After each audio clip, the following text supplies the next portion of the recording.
Hello, Jody. Welcome to the Joy Curator Podcast. Kimberly friggin' Evans. Can you even believe it? We made it. We're here chatting in person. 2023. Hello.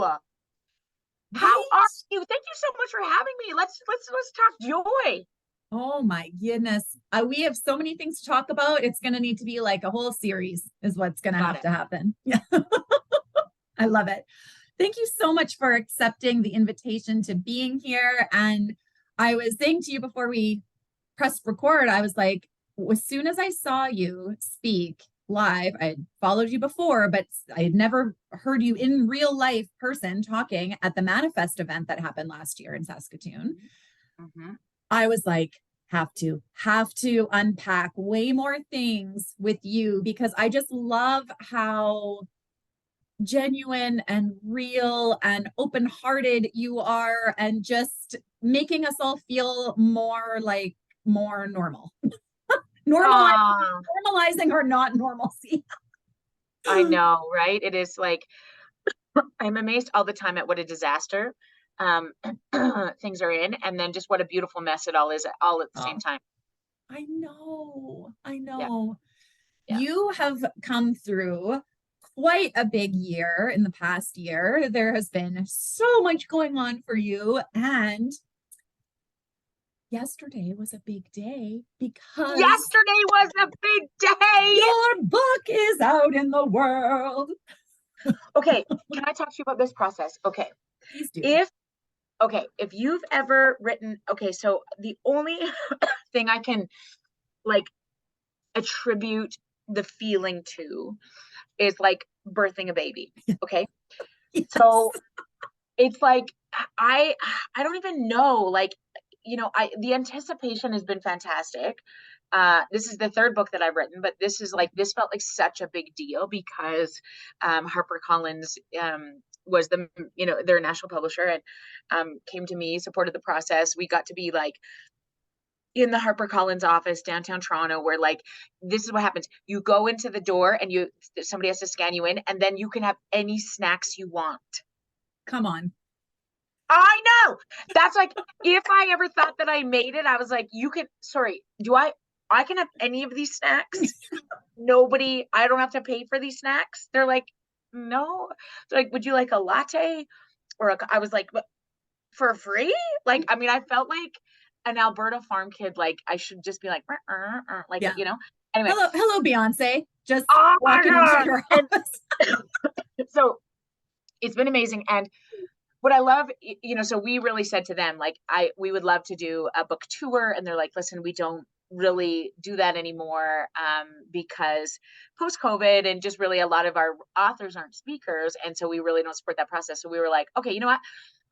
We would love to go on tour with this book. Is that okay by you? And they're like, oh, okay, sure. Like, you would do a couple of readings in a couple of places. And I was like, yeah, we're going to 8 stops internationally. No big deal. No big deal. In Saskatoon, the first event that sold out was Saskatoon. So we added a second event in Saskatoon because Saskatchewan just has my heart. I don't know if you know this, but I lived in Regina for 6 years. That's where I did my master's and my PhD. I didn't know that. Mm-hmm. And so, like, I feel like I bleed green. I am very connected to my Saskatchewan growth times. Yeah. And this province has just been so phenomenally great and supportive of this whole process for me. So,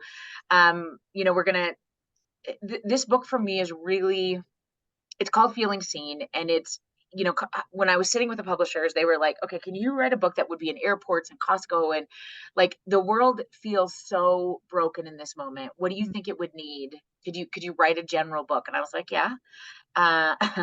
And they said, okay, so pitch us a proposal. And I was like, actually, I already know what it would be called. And they're like, oh, okay, could you tell us? And I was like, yeah, it's a timeless work in a very timely part of our history.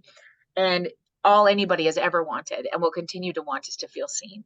Yeah. That is how we reconnect in a disconnected world, is really remembering our power to make other people feel seen. And when we're doing that for other people, we are emotionally regulated from a neurophysiological perspective, because in order to view another, you have to be regulated. If you're losing your friggin' mind, you have lost your capacity to be kind, to have empathy, to wonder about somebody else's story. Context is always a prerequisite to empathy, but it's really this idea of how do we sort of ask people to start to do this again on purpose, because it is safest to stay disconnected, despite the fact that we're wired neurophysiologically for connection.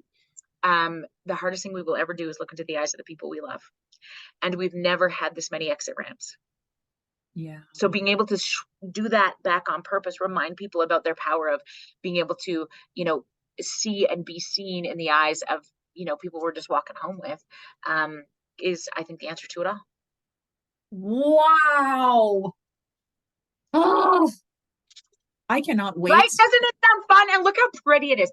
And also, I was going to say, it's gorgeous. It got a flap here. Oh, there she is. Hello. And then we do, like, the design was interesting because when they first sent it to me, I was like, oh, what the hell is that? And then people are like, it looks like, the iris of an eye, or you're laying on your back looking up at trees, Yes. And just sort of like the opening of the light. And I was like, oh, I love it. So it's beautiful. Yeah, it's very eye-catching. It's gorgeous. And I love that you were able to just roll right off the cuff and be like, oh, I already know what it's called. Yeah, here. No problem. It's right here.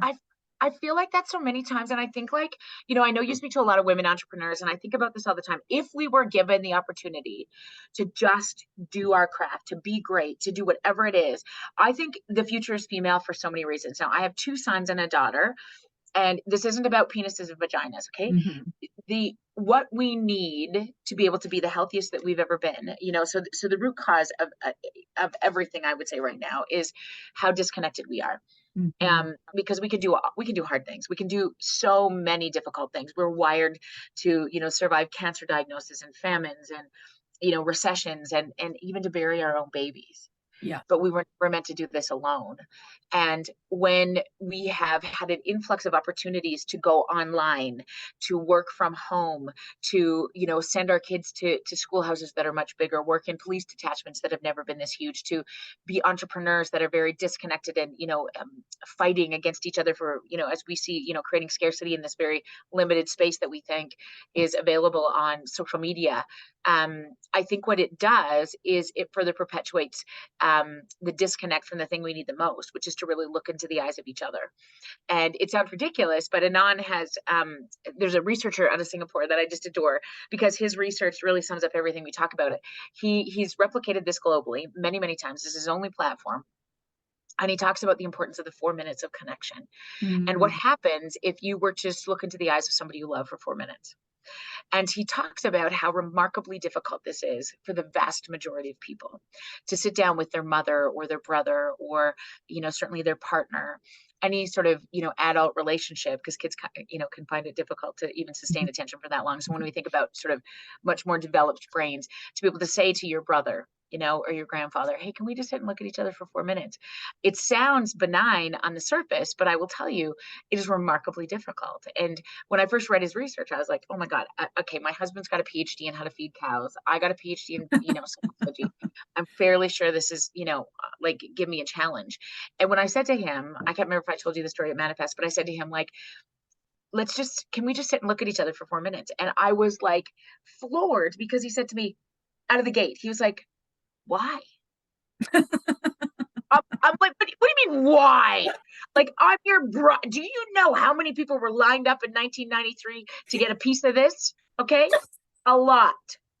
So why is you better friggin' anyway. So we were sitting there, and he's got a spreadsheet for everything, because he's a real numbers guy. And so he's like, okay, can we start with a stopwatch? And I was like, are you okay?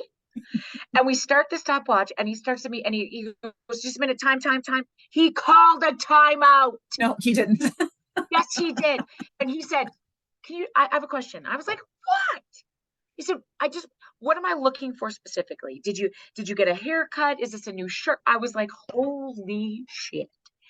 This is going to be much more difficult than anticipated, Yeah. because the vulnerability that happens when we stop using words and we have to tune into each other, right?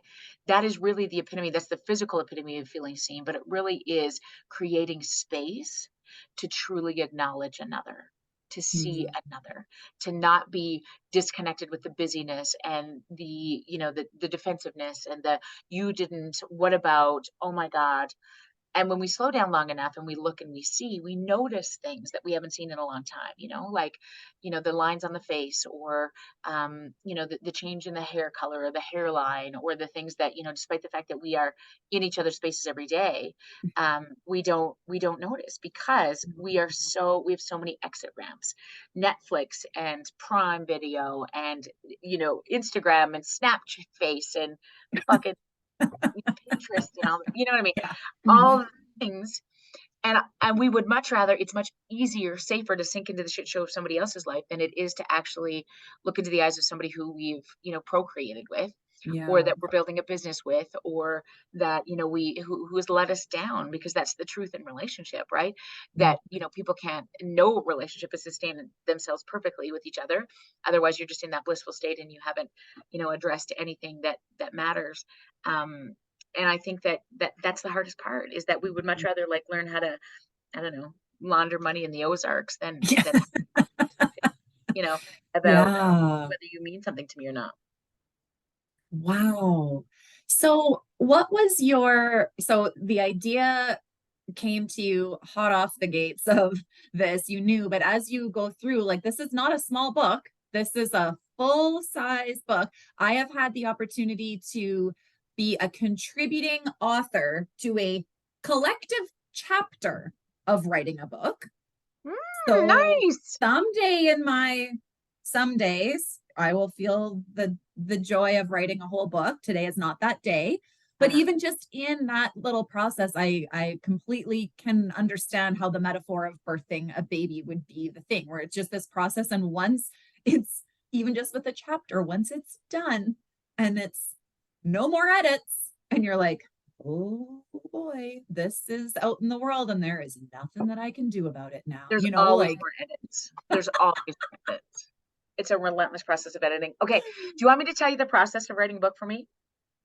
yeah, I do. And then I want to dive into, I do want to hear this process. And then I want to dive into the key practical. I always like to have some practical, how do we start this process, so that anyone listening today is like, but what can I do right this second, right now, to apply these things to my life and actually start feeling seen and to see. Okay. So forget writing a book. We'll jump back to that later. But I think, okay, and I'm going to tell you this because this was the journey of writing it for me, is that like, number one, I think you can't address what you don't acknowledge. And Love that. we try so hard to come up with the strategies and solutions and suggestions. How do we be better? How are we going to lose 20 pounds? We're in this like new season of 2023, inundated by new year, new Yes. you, Yeah.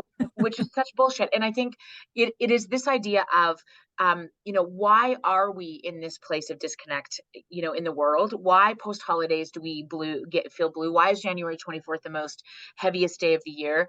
Why are people killing themselves at faster rates, from emotional illness than physical illness than ever before in the history of the free world, despite the fact that we have much more access to resources and money than we ever have in our history? Why are kids on more medication than they've ever been? Why is divorce increased Mhm. by 33% across North America in the last 3 years? Domestic violence, child maltreatment has never been this high. Like what is happening? Yeah. And I think sometimes once we know those things, we just want to fix it.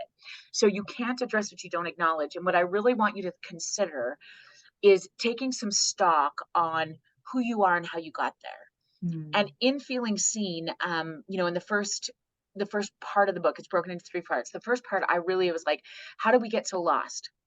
And, I tell you a little bit about my own story, understanding, where I came from a very privileged place in a small town in Alberta. And there's a big, massive story in the relationship with my parents and a sister I never knew I had, and my parents' divorce, and all of those kind of things that really shape us into who we are. And that is exponentially increased when you consider trauma. Anybody who has an experience of trauma, and we all do to various states, but when we consider people who have been marginalized, who have been direct, recipients of colonization, that is a massive contributing factor to not only who we serve and how we serve them in our communities who we're walking alongside. Because race is a social construct. Our DNA is 99.9% the same across the board. We all start in exactly the same place, hearing the heartbeat of our mamas. And that is the fundamental place of emotional regulation across this human race. And so in the first part of this book, I really sort of unpack things like grief and trauma and, just the stories of where you come from. And, people, often say, well, our job is to look forward. You can't look forward unless you look back and really understand where you came from. And so we go on a bit of a journey in the book in the first half, which is the largest piece of the book, into, just really, how do we get here? And I can't remember if it was Einstein or somebody said, like the most successful way to solve a problem is to spend 55 minutes trying to figure out what the problem is and 5 minutes trying to solve it. Right. And that's a paraphrase of a quote, because that's not exactly right. But that's really my attempt in this book, is to like, whoa, just a second. Instead of, we want to just, let's get back to normal. Let's get back to that size 8. Let's, be at the gym 4 days a week. Let's meet all these goals. Let's take stock in our life. What's your story? Right? What's going to get in the way of that? Who's kicked you around? And like, let's honor that for a little bit. And then the second part of the book is really about acknowledging. Instead of jumping to fixing, the most sacred place on the planet is to really hold space for ourselves and one another. Okay. And I think this is the single most greatest superpower in feeling seen, because all we want to know, you and me, is that we matter. And when we start to think about some really tangible ways that we can acknowledge each other, because it's easier to do this for each other, is like, I want you to notice in the next little bit what it's like to give somebody a compliment. What it feels like for you to buy coffee for the fella in the Tim Hortons line behind you. What it's like at, the hockey rink to notice the kid that's always like the Caillou that's always throat punching everybody, to be able to just talk to them about their skill on the ice that day. What the most underutilized factor that any of us have is the ability to just notice each other, right? Wave like we're intoxicated at every stoplight in Saskatoon today, right? Yeah. People are like, what in the shit's going on? Yeah. Because it's this mere acknowledgement of each other that creates productivity, that gives us back to kindness and empathy.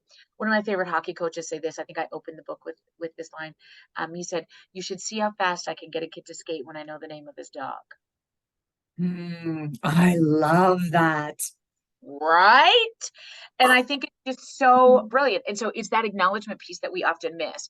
And then in the last part of the book, I really started to talk about, okay, this is why we got so lost. This is how we get back home. And here's how we get back home again and again and again and again, because it's not an end game. You don't arrive. It's not just enough to acknowledge your partner one day and repair the relationship here and say to your kids, "Oh, mommy, sorry, I was tired yesterday," or give your employee a note of appreciation. You can do that for sure. That's good, but the necessity of understanding growth in this process means that it's never an end game. And if you let that take you over, it gets exhausting, because then futility sets in, and you're like, "What's the fucking point if we're never gonna?" But the journey is the process, because part of my sort of why that I talk about a lot about in the book is based on a quote by a dead guy named Ram Dass, and it's over my shoulder because I think about it every day. I saw that as soon as we started. We're all just here walking each other home.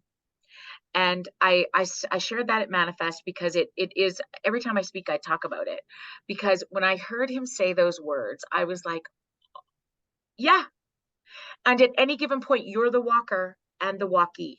Somebody in your life right now is caring for you. Kimberly is looking after you. As if you got a phone call from them, you would just sink into it today. And you're also doing that for many other people. Many people in your world right now are in a state of grief or mourning, as are you. So we play those roles consecutively. And so the deal is then, once we start to imagine how critically important we are in the journey of not only for ourselves, but other people, it is like, okay, then we have 3 jobs. We have to look after us first. And for me, it is always about my people, my breath, and my why. If I'm going to step back into the game again and again and again every single day, those are the 3 I put on repeat. Now, some days I do them all beautifully, other days I just drink wine. Okay.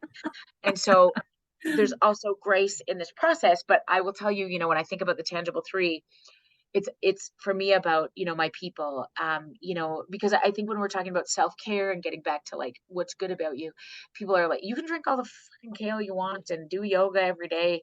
That will get you nowhere if you're disconnected in your relationships. Yeah. And so identifying who your people are, and not just your friendships, but the people who know you to your core, is number 1. And I talk a lot about that in the book and how to do that. And then the second thing is really getting back to your breath. And I mean, wherever your listeners are right now, even if you're driving or you're listening, I want you to take a deep breath and drop your shoulders. Mm-hmm. You can do that right now. There you go. And relax your jaw. Wiggle your toes. Smile. And let your gut out. That's a relaxed body. And we spend very little time here. Just prior to getting on this, I was 3 minutes late. My father-in-law's driving me nuts today. My husband had to take my vehicle and move it in, and we had to pick one of the kids is sick. Somebody has to go do blah, blah, blah. And I'm like, oh my God. Yeah. Hi, what do we want to talk about in the Joy podcast today, Kimberly? So Yeah. we spend most of our time like this. So our people, 1, our breath, so critically, drop my shoulders. I think about that so many times a day. Every time I remind myself to drop my shoulders, guess where they are? Totally. And then, what we've already talked about is really how do we get back to our why? Why are you here? What is your reason? As a mother, a business leader, a thought influencer, a caregiver. And it always comes back to me to Ram Dass's words in the most simplistic sense, right?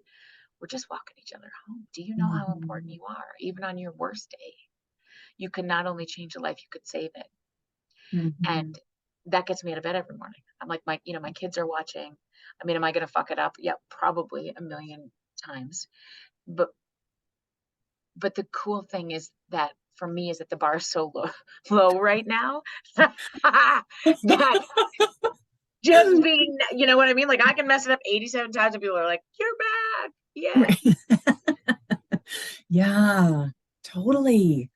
Oh, I love that. I've had a number of really interesting conversations with my clients in the last couple weeks, especially because of just the season, like you said, of the new year and like all of those kinds of things. And in my line of work, we are trying to get my clients' businesses from A to B in a way that is fulfilling, in a way that like is bringing in enough revenue, whatever they need, like the practicalities of things going on. But most of all, the things we talk about are that fulfilling piece, because I believe all of that other stuff is going to just happen and come if you are doing the things that you are supposed to do. But more than not, the conversations that have happened, I would say probably especially in the last year, I would say different conversations than I was having with women a few years ago, just keeps coming back to, I ask them a lot of the same questions and they're like, I don't even know how to answer this question about myself. Like, I couldn't even tell you what I like to do or where I like to go or what, like, tell me. And they're like, these are basic style questions that are almost like conversation starters. And they're just at a blank because they're like, I spend so much time just head down trying to do the things, whatever the things are for them, that they just haven't connected with themselves and therefore are feeling so disconnected with everyone else around them because they aren't feeling themselves even. And I think that it takes I've read the book Atomic Habits this year. And that to me is always, it's been one of my favorite, I don't know, practical things to read this year so far, because of just the nature of the consistency of just showing up. Right. When you're sad, when you're going through grief, when you are grumpy, when everyone's irritating you, when, like all of the things. It's not about when those things are done, then I can show up. When everything's perfect and running smoothly and everything's fine, oh, good, now I'm going to show up for myself. But doing it amidst the chaos. Right. And what I really love about James Clear's work is really the idea that, you know, if you think about just the next littlest thing, and I talk a little bit about this next best right kind thing all the time, is that like we get overwhelmed when we think about the magnitude of the issues that we're facing in this world, right? You know, the mental health crisis, you know, the state of, you know, food sustainability or home, homelessness, like oh my God, like and I think sometimes what I really loved about that book, and it is such a great short read, is really this idea that very quickly, you know, your only job is to do whatever you can today, next best right kind of thing. And it really creates such a remarkable difference when we can just really stay connected in, you know, giving it away today, give away a compliment, you know, stay home and have a dance party in your kitchen with your kids. Like it doesn't need, we're going to start a nonprofit for homeless teenage moms. Yeah, totally. Right? That's often when we feel like we're making a big deal, but a big difference. I'm sorry. But so much of this for me is like, do not underestimate your power today. You matter so much to so many people. And, you know, I often say this, if you only knew, right? Like if you only knew. Yeah. Oh, I love that. Yeah. And you're right. I think so often we do just sort of have this like go big or go home mentality where it's like, if we're not doing all the things at once, then we must be failing everyone. Yeah. Yeah. Yeah, 100%. And I think like that's just the part of it, is that like, you know, we are rarely ever going to be in this place where we have it all together. And there's such the point, you know, Sean Anker, there's a lot of people who've talked a lot about happiness, right? And getting back to happiness. And we often say this, you know, whenever I ask any parents what they want for their kids, they're like, I just want them to be happy. And I think it's such an elusive bullshit goal because nobody's happy. Okay. What we want to focus on much more is how much joy are we sucking out of every day? Yeah. And joy is a very different emotion than happiness. It happens in bursts. And even when you're in the front row of a funeral, you can experience joy. Yes. And I think it really changes the playing field when we sort of stop chasing this elusivity that we think everybody else has, this elusive goal of being happy, because we look on social media and, you know, we compare ourselves all the time, which is the thief of all joy. And when we, you know, nobody wakes up and goes like, holy shit, I love my body.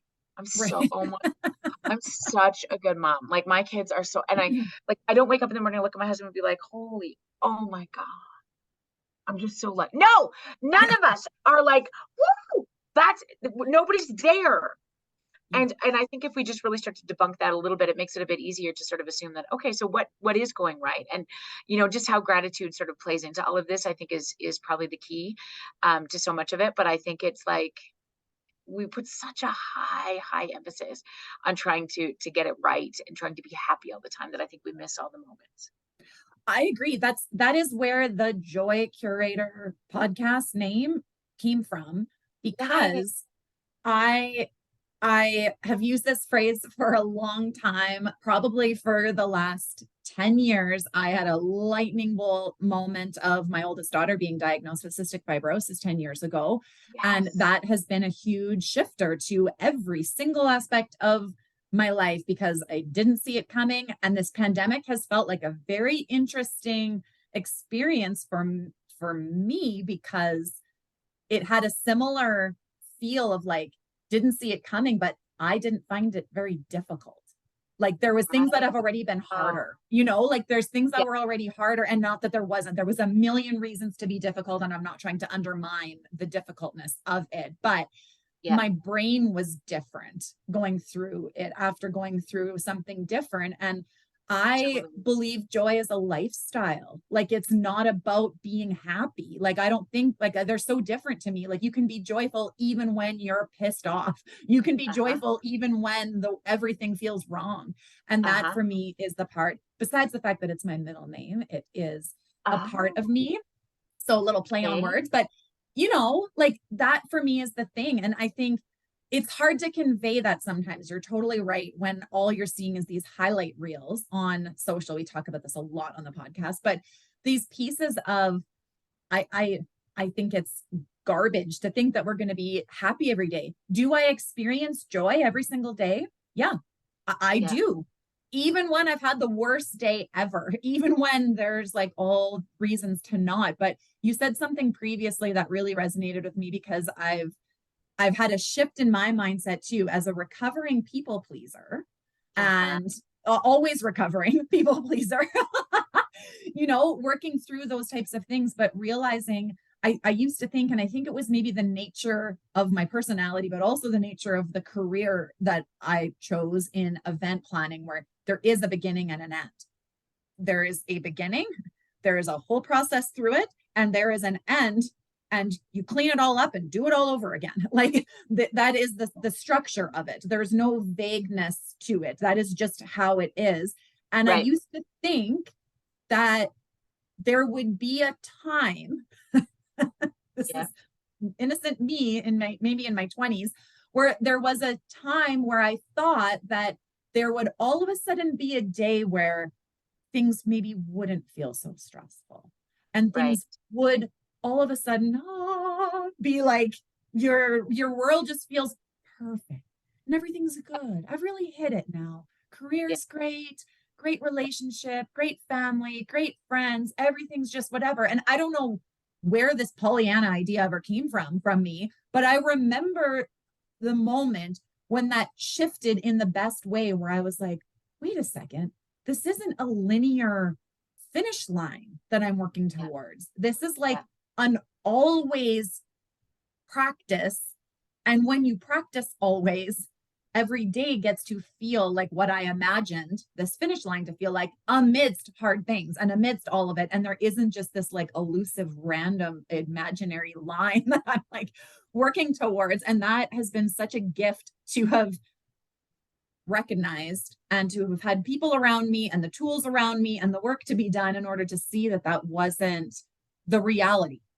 So I wasn't living in this pretend place of trying to get there, but just realizing that every day there's going to be hard things. I'm anticipating that there's going to be hard things coming up every single day. 100%. And I think that, sometimes I fear that a little bit in terms of the anticipatory anxiety, because I think that can debilitate us as well when we sort of are waiting for that next shoe to fall. And I think many of us have been raised by that, particularly if you've been raised by a farmer, because, there's no optimism there, right? Like, rarely is there, by the way, where it's like, oh, you know what, Gruff, like, I think things look good this year, like it's wet enough. No, too wet. No. And then, it's been sunny. This is too dry. Too hot. Yeah. Somebody's going to die. And I think that, when we anticipate all those things, we sort of miss the stuff that's going well. Yeah. And so it's that shift in, being as present as we possibly can, understanding that particularly as women, we are in this place of, having to still think about many, many more things from a home life, business perspective. It's harder to get respect at the boardroom table. I mean, and this is, for sure, very statistically clear that, we're paid less overall. The lion's share of the work at home still falls, particularly in women's laps. That there is this idea that there's less at a senior leadership table for good reason. And so we're still in this place of fighting, misogynistic ideals and, the patriarchy, which for me, I mean, and it is so much more difficult if you're marginalized in any way. Right. So as a white woman, it really is interesting to sort of use this privilege in a way, to be able to think about, okay, so how can we set the table? Yeah. How can we, sort of be in this place of knowing that this is easy for me, comparatively speaking, in so many ways. Not to say that I don't cry every single day, but it's like, I really love the challenge, and I love the responsibility, and most days, and I love always the ability to understand this, that I can't tell my kids how to be great. I have to show them. And if I'm going to say chase your dreams, if I'm going to say, you need to do your work around anti-racist understandings and gender identity, all those things, you need to do that work. You need to be kind. I cannot tell them. I have to show them. Yeah. And so there's so many times where I spend late nights at the office, or I'm, on the road traveling, like with this tour that's coming up. I will not be there a lot of the time, certainly not the way that my mom did it. And so what does that mean in terms of our conversations with our partners, with our children, with the expectations, still when other kids see other parents doing other things, what is it about those conversations that are necessary? If we don't want to spend a life feeling like we should be somewhere else. Right. Yeah. So when I'm on the road, I feel like I should be home. When I'm at home, all I want to do is be on the road and, do this work that I love. How do we really work at staying present and understanding that we can't tell people how to do it? We have to show them. Yes. Oh, I hear you. I am raising two young women, and it is definitely, especially now in the teen years, it is definitely an interesting practice to, I think you always feel that as a mom, that there are little eyes watching always, and then they get to the stage of repeating back to you and hearing all of things when you're like, oh wait, you're not just sitting idle in the back seat anymore, you're actually paying attention to everything that I'm saying while I talk on my Bluetooth or whatever goes on. And then they're teens and you're like, I have to model this because I want this for you. I don't want my words to be idle. Yeah. I totally believe, and I think it's like, that's the work, because we're going to mess it up. And the work, the grace, all of those kind of things, I think is what's so critically important, for sure. Yeah. What inspires you most about the work that you get to do? I think without a doubt, it is the feedback, the conversations, the stories that I get the honor and privilege to step into. And I think, as a psychologist, I've spent many, many times, wondering how I can be helpful in integrating somebody else's story. I think that's really the purpose of therapy, is to not fix anything. It is to sort of integrate what's already there in a meaningful way that it can just rest in the soul. And I really love the opportunity to be in a position in so many places around the world where people want to tell you their story, right? That you inspire.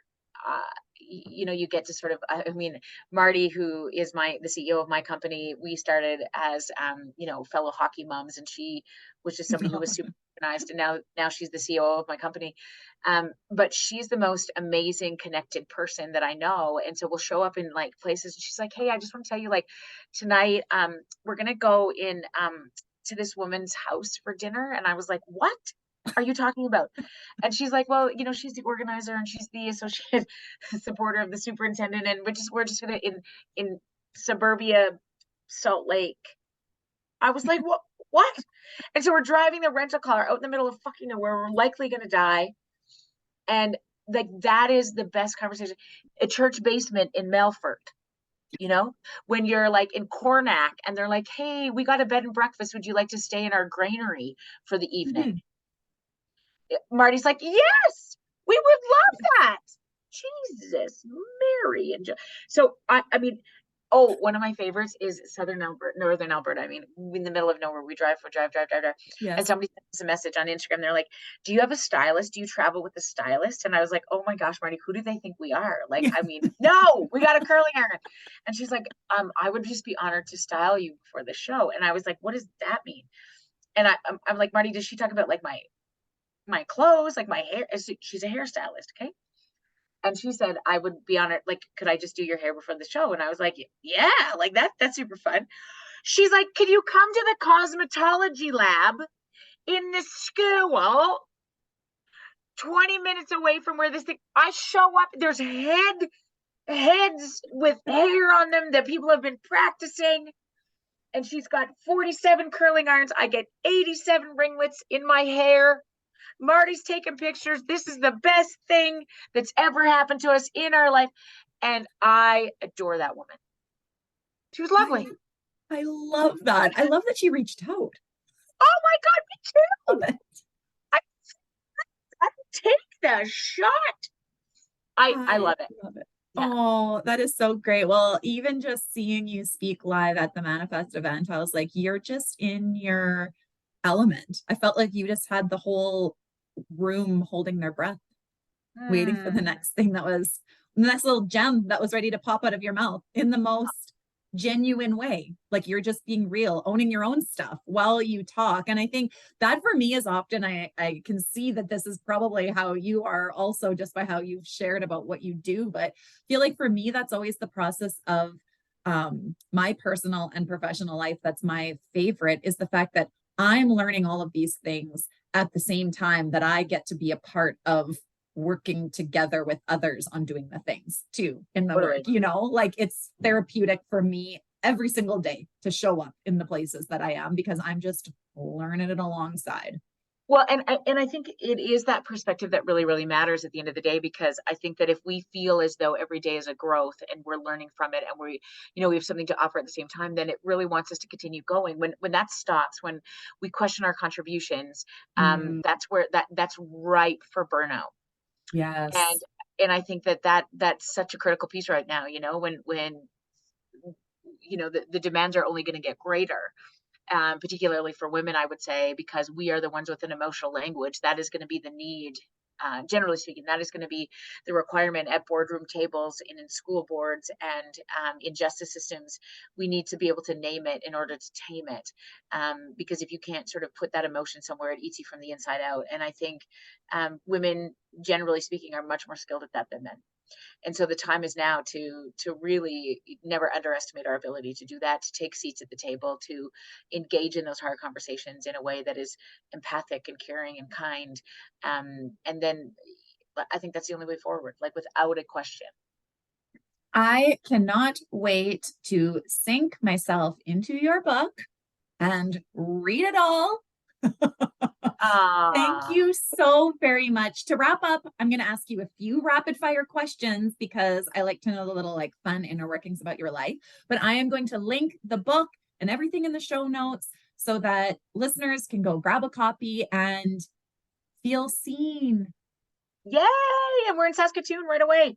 Yes, and yeah, I'll link that also in here about your tour and the cities, so that listeners wherever they are can find a city that's closest to them and come say hello to you. Come get a book. Come get a book. I will give you a signed copy. Yes. Okay, here's my rapid fire questions. Are you ready? Give it to me. What is one new thing that you have tried lately? Jesus. Or that you want to try? Oh my God. Okay. So this is ridiculous, but you know what I'd really love to try? Have you ever seen on YouTube or on the TikTok where they put themselves in those harnesses and do the workouts where you jump around and fly like that? That's what I would like to do. Can you please post about it when you do this? Yeah, for sure. I want to see this happening. I love it. What is one thing that people sometimes misunderstand about you that you wish they knew? I would say that I have all the confidence in the world, and that's really, I think, not true. Most of the time, I really sort of question everything a lot about, parenting and my marriage and, how I direct a business and run this organization. I have no idea what I'm doing 99% of the time. Oh, that's a good one. This is going to be a good question, especially post the holidays. What food or drink are you hooked on right now? Favorite faves? Okay, so forever till the day that I die, it'll be chocolate almonds. Love it. Do you want to know why? I'll tell you why. I have a very intimate relationship with chocolate almonds because when I was playing ringette in high school, we always had to sell chocolate almonds. I don't know if you remember that. Sure do. So I would hide them friggin' boxes in my room, and I would steal money from my parents out of like the laundry and their room and their jackets. And I would they were $2 a box, and I would single-handedly consume the world famous chocolate almonds in my room. And my mom would be like, we have so many more almonds to sell. I was like, no, we don't. No, we are. Look at me. I am an entrepreneur of world's top almond seller. So I don't know if it's like, I love the taste of them, but I also think it's because I've got this like connection to them in my room in this safe place, like stealing money from my parents. Oh yeah, it's like a risque operation. My God. Seriously. I love it. Oh, I totally remember those cute little boxes. Oh, they have the little perforated thing and you totally love it. Okay, so this is going to be an interesting question because you are going to be in lots of places, but from a leisure standpoint, where are you hoping to travel to next? Europe. I would love to have my babies in Europe. I would really love to do that experience. So I have Irish roots and my husband has Scottish roots. And so, I love spending time with my kids and exploring new things. And so, yes. You know, we have a road trip planned this summer for the east coast of North America, and I cannot wait. They're just at such a perfect age, but I would really love them to see just sort of the richness and the history that is Europe. I'd love to experience that with them. Yes. Oh, good one. Hey, last but not least, what is bringing you joy today? Today of all days. Okay. I have a phenomenal evening planned with my team to celebrate all of the things that they have that they have done and gifted me, and so that just brings me the most joy. I cannot wait for that tonight. See, and even amidst a chaotic start to the day and things going on and all the things, we can still find joy. Everywhere. Every friggin' where. Seek and you will find. Love it. Jody, thank you so much. This has uplifted me today, having this chat with you. Thank you so much for being on the show and just sharing all of the gems and what you're learning. And I can't wait to do this again. Me too. Thank you for having me. Thank you for doing this, Kimberly. You're changing the world. So thank you. It was such a pleasure to be a little part of it.